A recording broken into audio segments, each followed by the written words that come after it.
हां थांबा थांबा देत असते थांबा.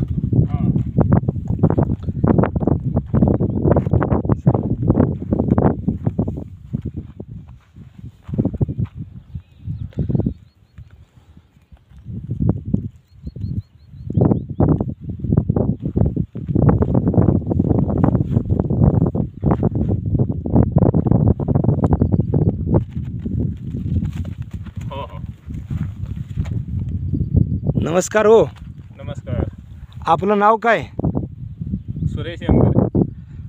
सुरेश यमगर. यमगर. गाव? सिद्धनाथ. सिद्धनाथ.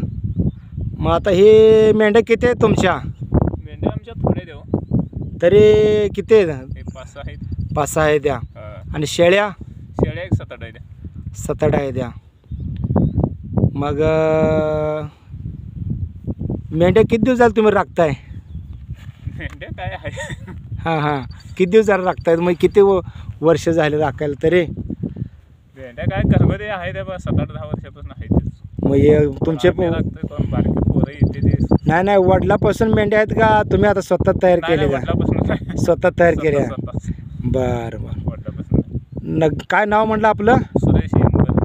बरं यमगर पाहुणं, मी काय म्हणतोय तुमचं शिक्षण किती झालंय? शिक्षण 9वी.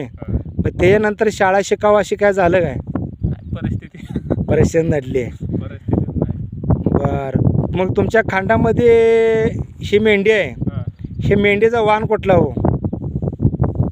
डपळा. डपळा. शेपटाला बी चांगले आहे आणि तोंडाला बी चांगलं आहे आणि डोळ्याला बी काजळ आहे. मग ही विकत आणली घरची आहे? घरच्या मेंढ्याच्या. कुठल्या बकऱ्याची वंशावळ आहे हे? म्हणजे कोणाचा बकरा होता? ते आपलं ते केरापा शिंदे म्हणून आहे इथं. हां म्हणजे सिद्धनाथ गावचे केरापा शिंदे त्यांच्या बकऱ्याचं हे वंशावळ्यातलं आहे. म्हणजे चांगल्या वंशावळ्यातलं पिल्लू आहे. बरं बरं. 2 मेंढरा केले आणले मी बारकी माडगावमधनं. त्यांचे आणून मी तयार केले. चांगली गोष्ट आहे.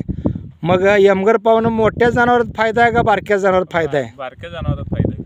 मनापासून बोलताय का? बारक्या मोठ्याच काय नाही. मग कुठले तर नड अडचण आली तरी बी बारका आपलं नड भासून म्हणजे आपण नड निघू शकते. बरं बरं बरं बरं. म्हणजे पुढे शाळा शिकायची काही इच्छा झालीच नाही? परिस्थिती नाही. परिस्थिती मग शेती आपलं मेंढ्याचा संगम करताय.